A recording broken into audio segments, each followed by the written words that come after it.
चलिए हेलो दोस्तों, आज मैं फिर आप लोग के लिए हाजिर हूँ एक नए वीडियो के साथ। और आज हम लोग 12th क्लास का नेक्स्ट टॉपिक का स्टार्ट करने वाले हैं। और आज हम लोग पढ़ने वाले हैं विखंडन के बारे में, क्योंकि पिछले क्लास में हम लोग मुकुलन पढ़े थे। चलिए विखंडन को स्टार्ट करते हैं, जिसको हम लोग फिजन बोलते हैं। अब जो है विखंडन या फिजन क्या होता है इसको समझते हैं। तो बताया जाता है, देखिएगा, ये जो है अलैंगिक जनन का एक प्रकार है। अलैंगिक जनन का प्रकार है ये। और हम लोग बोल सकते हैं कि अलैंगिक जनन का वैसा प्रकार जिसमें जीव जो है केंद्रक को, किसको, केंद्रक को, और किसको, कोशिका द्रव को विभाजित कर, केंद्रक को और कोशिका द्रव को विभाजित कर अपने शरीर को दो या दो से अधिक खंडों में विभक्त कर लेता है। अपने शरीर को दो या दो से अधिक खंडों में विभक्त कर लेता है और प्रत्येक खंड से एक नए जीव का निर्माण होता है, तब उसी को हम लोग विखंडन कर देते हैं। जैसे कि आप देखिए, ये अमीबा है और अमीबा में एक केंद्रक है। तो सबसे पहले हम क्या बोल रहे हैं, अलैंगिक जनन का वैसा प्रकार जिसमें जीव केंद्रक को, यानी कि केंद्रक को विभाजित करेगा। अब विभाजित करके जो है केंद्रक, दो केंद्रक में भी बदल सकता है, तीन केंद्रक में भी बदल सकता है, चार केंद्रक में भी बदल सकता है। तो ये जो है दो केंद्रक में बट गया।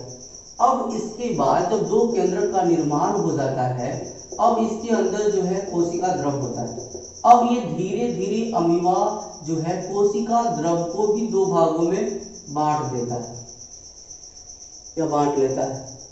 अब बताया जाता है कि देखिएगा, यहाँ पे केंद्रक का भी विभाजन हो गया और कोशिका द्रव का भी विभाजन हो गया। ये जो है बीच में केंद्रक था और ये जो डॉट डॉट बनाया गया ये कोशिका द्रव था, ये भी दो भागों में बट गया। कहने का मतलब अलैंगिक जनन का वैसा प्रकार जिसमें जीव केंद्रक एवं कोशिका द्रव को विभाजित कर दो या दो से अधिक खंडों में विभक्त हो जाता है और प्रत्येक खंड से एक नए जीव का निर्माण होता है, तो उसे हम लोग क्या कहते हैं, विखंडन कहते हैं। तो ये चीजें याद रखिएगा। तो ये था विखंडन का डिफिनीशन। अब जो है हम लोग जानेंगे विखंडन के प्रकार के बारे में, कि विखंडन कितना प्रकार के होता है। चलिए अब समझते हैं विखंडन के प्रकार।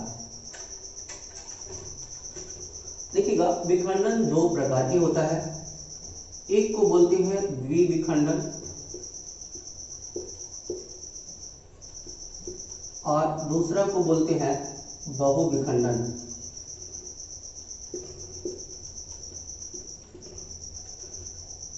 इसको बोला जाता है बाइनरी फिजन, इंग्लिश में बोलते हैं द्विविखंडन को।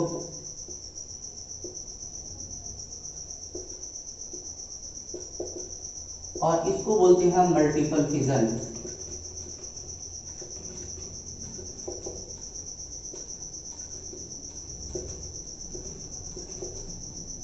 तो ये हो गया। अब हम लोग जानेंगे कि द्विविखंडन किसे कहते हैं। विखंडन तो दो प्रकार की होता है, लेकिन अब द्विविखंडन किसको कहते हैं, तो याद रखिएगा द्विविखंडन किसे कहते हैं।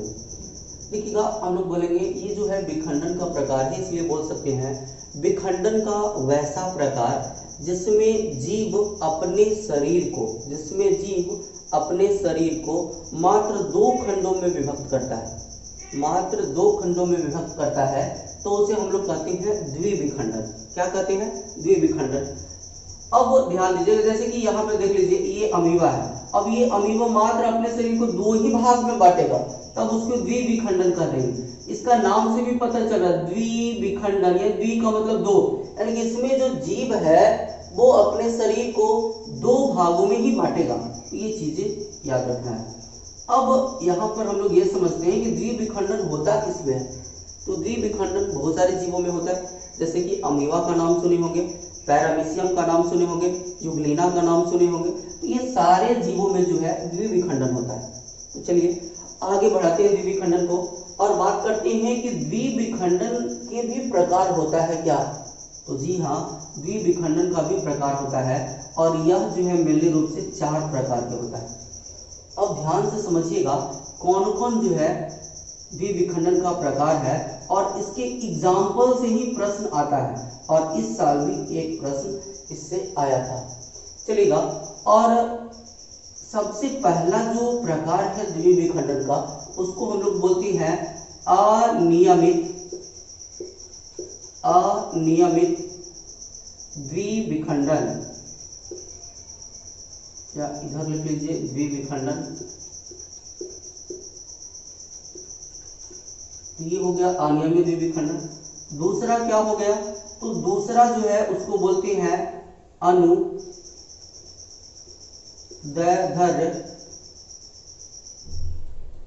द्विविखंडन और तीसरा जो है अनुप्रस्थ द्विविखंडन और ये जो तीसरा है उसको बोलते हैं, चौथा है ओब्लिक द्विविखंडन। अब ध्यान दीजिएगा, अनियमित को हम लोग बोलते हैं इरेगुलर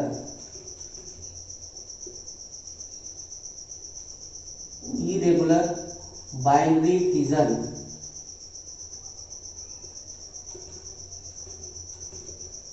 ये चीजें याद रखिएगा।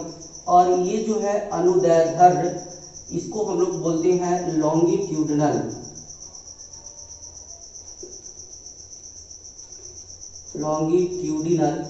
Binary fission. और तीसरा जो है इसको बोलते हैं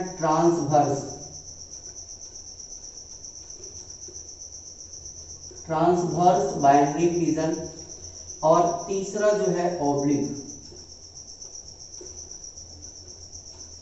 ओब्लिक द्विविखंडन यानी कि बाइनरी फिजन। तो ये जो है द्विविखंडन का प्रकार है। अब जो है हम लोग समझते हैं कि अनियमित द्विविखंडन क्या होता है, अनुप्रस्थ द्विविखंडन क्या होता है, अनुदैर्ध्य द्विविखंडन क्या होता है, या ऑब्लिक द्विविखंडन क्या होता है, और इसका जो है एग्जाम्पल जो है हम लोग बेहतरीन ढंग से समझेंगे।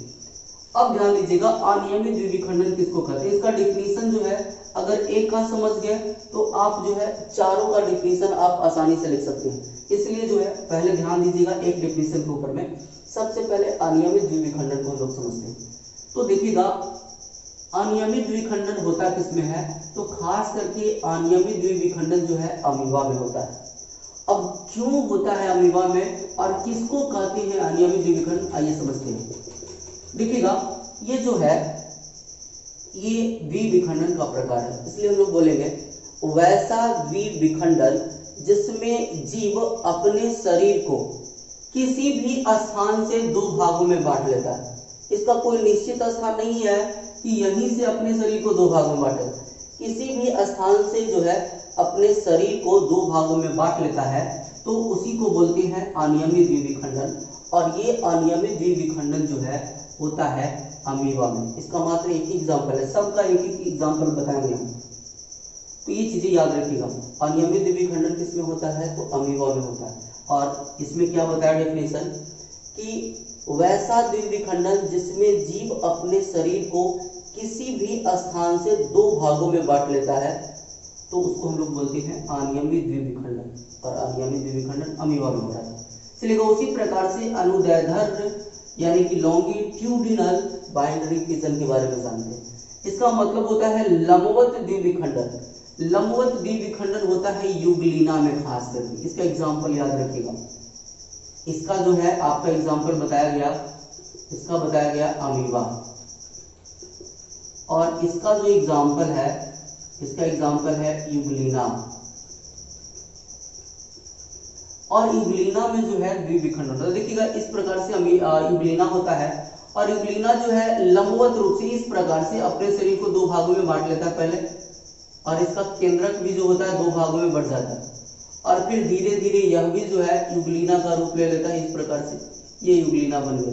अब एक यूग्लिना से 2 यूग्लिना का निर्माण हो गया। तो हम लोग बोल सकते हैं कि वैसा द्विविखंडन जिसमें जीव अपने शरीर को लंबवत रूप से 2 खंडों में विभक्त करता है, तब उसी को हम लोग बोलते हैं अनुदैर्ध्य द्विविखंडन। और ये किसमें होता है, अनुदैर्ध्य द्विविखंडन, तो युग्लिना में होता है। चलिए हम अगला जो है नेक्स्ट अनुप्रस्थ द्विविखंडन को हम लोग समझते हैं। और अनुप्रस्थ द्विविखंडन होता है किसमें, तो ये होता है पैरामीशियम में, पैरामीशियम।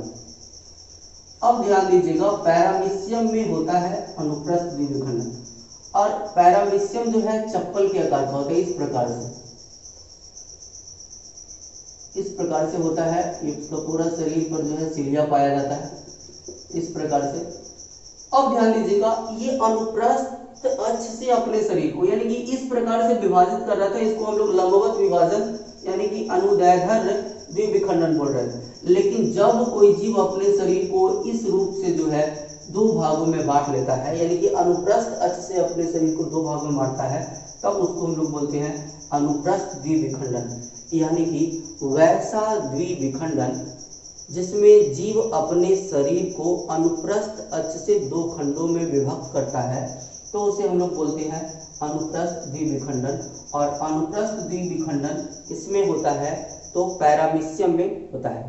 चलेगा, ये अच्छा से समझ में आ गया होगा। अब एक लास्ट जो बचा हुआ है वो है ओब्लिक द्विविखंडन, और इसका एग्जाम्पल होता है सेराटियम। सेराटियम, अब ध्यान दीजिएगा, ये जो सेराटियम है इसी प्रकार से यानी कि अमीबा के जैसा ही होता है, और इसमें फ्लैजेला वगैरह पाया जाता है। अब बताया जाता है कि सेराटियम में क्या होता है कि कोई मान ले रहा है सेराटियम है, तो वो अपने शरीर को तिरछे तल से जो है विभाजित करता है, यानी कि वैसा द्विविखंडन जिसमें जीव अपने शरीर को तिरछे तल से दो खंडों में विभक्त करता है, तो उसको क्या बोलते हैं, ओब्लिक द्विविखंडन बोलते हैं। और ये किसमें होता है, तो सेराटियम में होता है। तो ये था द्विविखंडन का प्रकार, आपको समझ में आ गया होगा। द्विविखंडन किसे कहते हैं, विखंडन किसे कहते हैं, और द्विविखंडन कितना प्रकार के होता है। और सभी के एग्जाम्पल बहुत जरूरी है, क्योंकि पूछता है बताइए युग्लिना में कौन सा द्विविखंडन होता है, सेराटियम में कौन सा द्विविखंडन होता है, और ऑब्जेक्टिव में पूछा जाता है। और इस बार जो है ये पैरामीशियम में कौन सा द्विविखंडन होता है, तो अनुप्रस्थ द्विविखंडन, और ये जो है ऑब्जेक्टिव में आया था। तो इसको जो है अच्छे से आप समझ गए होंगे। अब जो है द्विविखंडन के बाद जो है अब हम लोग समझने का प्रयास करते हैं बहुविखंडन के बारे में।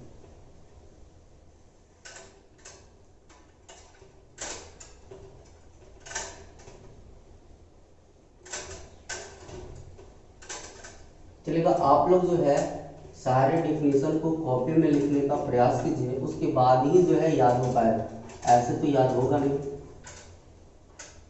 और आप लोगों से एक आग्रह है कि जितना हो सके चैनल का सब्सक्राइब करने का प्रयास करें, और लोगों को भी बोले चैनल को सब्सक्राइब करने के लिए।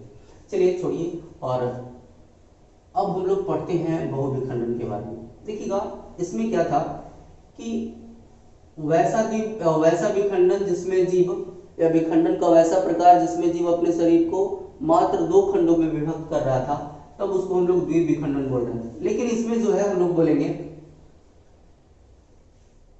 विखंडन का वैसा प्रकार, क्या बोलेंगे, विखंडन का वैसा प्रकार जिसमें जीव जो है अपने शरीर को अनेक खंडों में विभक्त कर लेता है। अनेक खंडों में क्या करेगा, विभक्त करेगा अपने शरीर को अनेक खंडों में, और उसी को हम लोग बोल देते हैं बहुविखंडन। याद रखिएगा, विखंडन का वैसा प्रकार जिसमें जीव अपने शरीर को अनेक खंडों में विभक्त कर लेता है, तो उसे बोलते हैं बहुविखंडन। अब बात यहाँ पर यह आती है कि बहुविखंडन आखिर होता किसमें है, तो याद रखिएगा अमीबा में बहुविखंडन होता है, और पैरामीशियम में भी बहुविखंडन होता है। सॉरी पैरामीशियम नहीं, एक होता है प्लाज्मोडियम,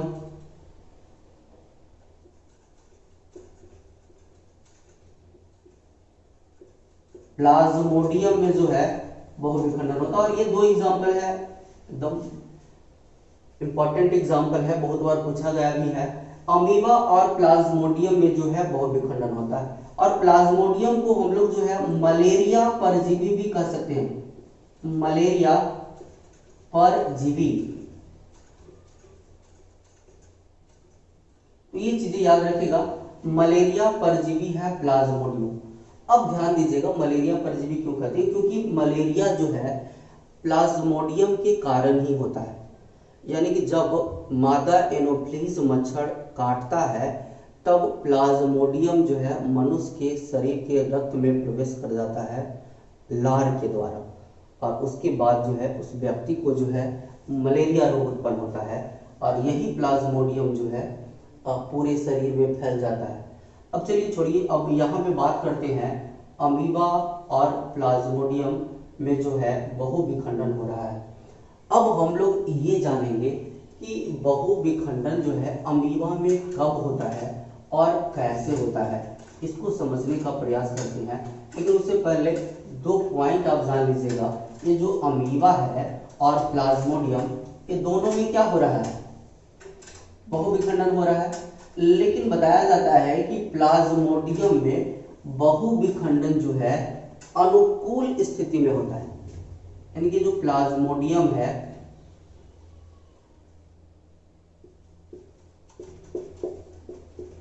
ये जो प्लाज्मोडियम में जो है बहुविखंडन अनुकूल स्थिति में, यानी कि अनुकूल स्थिति कहने का मतलब इसके अनुकूल है, इसको कोई खतरा नहीं है, फिर भी जो है इसमें क्या होता है? बहुविखंडन होता है। लेकिन अमीबा में बहुविखंडन प्रतिकूल स्थिति में होता है। प्रतिकूल का मतलब होता है कि अमीबा को खतरा है।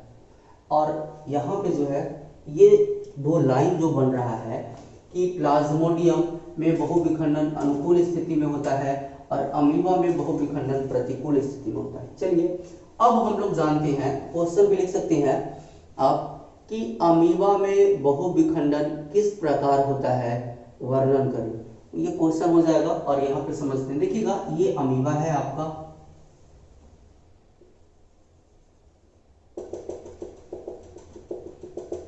और ये अमीबा जो है इसमें के मध्य में केंद्रक होता है, और ये कोशिका झिल्ली,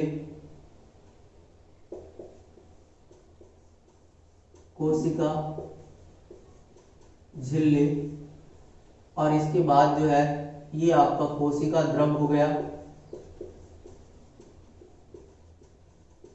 और इसमें रिक्तिका भी मौजूद होता है। तो ये सारी पार्ट जो है अमीबा का है। अब क्या होता है कि जब अमीबा के लिए प्रतिकूल स्थिति होता है, लगता है कि अब हमारे जान को खतरा है, तो अमीबा अपने शरीर के चारों ओर एक दोहरी झिल्ली का निर्माण कर लेता है। इस प्रकार से अमीबा अपने चारों ओर एक दोहरी झिल्ली का निर्माण कर लेता है, इस प्रकार से। अब इसी दोहरी झिल्ली को हम लोग सिस्ट कहते हैं। ये चीजें याद रखिएगा। यानी कि जब अमीबा के लिए प्रतिकूल स्थिति होता है तो अमीबा अपने चारों ओर एक दोहरी झिल्ली का निर्माण करता है, जिसे हम लोग सिस्ट कहते हैं। और इसके अंदर जो है अमीबा में या अमीबा के केंद्रक में लगातार विभाजन होते रहता है, जिससे बहुत सारे अमीबा का निर्माण हो जाता है। अब बहुत सारा अमीबा बन गया इसके अंदर, देख लीजिए। ये जो है सिस्ट के अंदर में लगातार विभाजन हो रहा था, केंद्र का भी विभाजन होते गया, कोशिका झिल्ली का भी निर्माण होते चला गया। अब जब कभी जो है अमीबा के लिए जो है क्या आता है, अनुकूल स्थिति आएगा, तब ये अमीबा जो है ये झिल्ली को तोड़ करके, ये जो दोहरी झिल्ली बना है जिसको सिस्ट बोलते हैं, सिस्ट को तोड़कर एक साथ बाहर निकलता है, एक ही साथ। और इस प्रकार से अमीबा में बहुविखंडन होता है। तो ये चीजें आप याद रखिएगा, क्या बोल रहे हैं कि जब अमीबा के लिए प्रतिकूल स्थिति होता है तो अमीबा अपने चारों ओर एक दोहरी झिल्ली का निर्माण करता है, जिसे हम लोग सिस्ट कहते हैं, और जिसके अंदर अमीबा में लगातार विभाजन की क्रिया होती रहती है, जिससे बहुत सारे अमीबा का निर्माण हो जाता है। और जब अमीबा के लिए जो है अनुकूल स्थिति आता है, यानी कि अब अमीबा को कोई खतरा नहीं है, तो अमीबा सिस्ट को तोड़कर एक साथ बाहर निकलता है। तो इसी को हम लोग बोलते हैं कि इस प्रकार से अमीबा में बहुविखंडन हुआ। और ये जो बहुविखंडन हुआ वो किस परिस्थिति में हुआ? प्रतिकूल स्थिति में हुआ। तो ये चीजें आप याद रखिएगा, अमीबा में बहुविखंडन हमेशा प्रतिकूल स्थिति में होता है, यानी कि अमीबा में द्विविखंडन भी हो रहा था और बहुविखंडन भी होता है, लेकिन बहुविखंडन जो है प्रतिकूल स्थिति में होगा। ये चीजें आप याद रखिए। और यहाँ पे जो है विखंडन समाप्त होता है।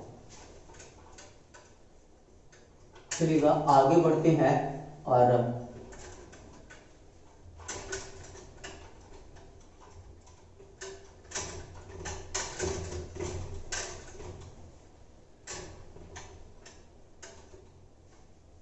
अब जो है हम लोग पढ़ लेते हैं, एक और टॉपिक है जिसका नाम है अपखंडन, यानी कि इसको हम लोग फ्रैगमेंटेशन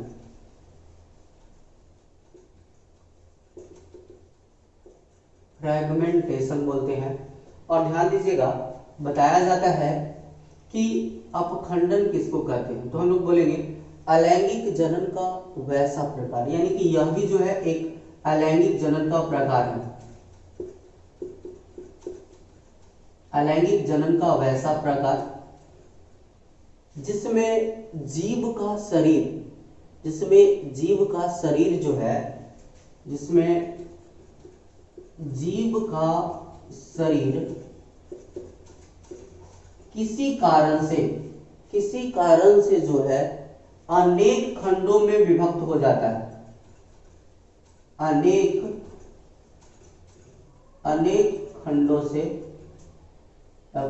खंडों में जो है विभक्त हो जाता है, और प्रत्येक खंड से एक नए जीव का निर्माण होता है, तो उसी को हम लोग बोलते हैं अपखंडन। तो ये चीजें आप याद रखिएगा। इसमें केंद्रक और कोशिका द्रव का विभाजन नहीं होता है, इसमें जीव का शरीर ही जो है अनेक खंडों में बट जा रहा है, और ये खास करके होता है स्पाइरोगाइरा में, जिसको हम लोग हरित शैवाल के नाम से जानते हैं। तो ये चीजें याद रखिएगा। और स्पाइरोगाइरा इस प्रकार से, यानी कि सीढ़ी के समान होता है, इस प्रकार से ये वाला सीढ़ी जो होता है इस प्रकार से होता है। अब इसके बीच में जो है केंद्रक होता है इस प्रकार से, लेकिन इसका शरीर जो है किसी कारण से जो है 3 खंडों में बट गया। कोई जरूरी नहीं है कि एक ही भाग होगा, ऐसे भी रह सकता है 2 भाग, और ये मान लिया जाए 3 भागों में बट गया है। और प्रत्येक खंड से एक नए जीव का निर्माण, यानी कि ये पूरा जो है एक प्लानेरिया ही बन जाएगा, इससे भी प्लानेरिया नहीं, स्पाइरोगाइरा बन जाएगा। पूरा एक स्पाइरोगाइरा का निर्माण हो रहा है, यानी कि ये जो है एक नया स्पाइरोगाइरा, ये भी एक नया स्पाइरोगाइरा, और ये भी एक नया स्पाइरोगाइरा। क्या बोल रहे हैं कि अलैंगिक जनन का वैसा प्रकार जिसमें जीव का शरीर किसी कारण से अनेक खंडों में विभक्त हो जाता है, और प्रत्येक खंड से एक नए जीव का निर्माण होता है, तो उसी को हम लोग अपखंडन कहते हैं। और इसका जो एग्जाम्पल है वो क्या है? स्पाइरोगाइरा, जिसको हम लोग हरित शैवाल के भी नाम से जानते हैं। और देखिएगा ये जो है इस प्रकार से इसका चित्र होता है, और ये जो है 3 भागों में बट गया। अब ये तीनों भाग से एक नया स्पाइरोगाइरा का निर्माण हो रहा है, यानी कि हो गया है यहाँ पे। तो ये चीजें आप याद रखिएगा, और ये जो है अपखंडन है। तो आज के लिए बस इतना ही, फिर मिलते हैं नेक्स्ट वीडियो में। और वीडियो को ज़्यादा से ज़्यादा लाइक करें, सब्सक्राइब करें चैनल को, और बस इतना ही।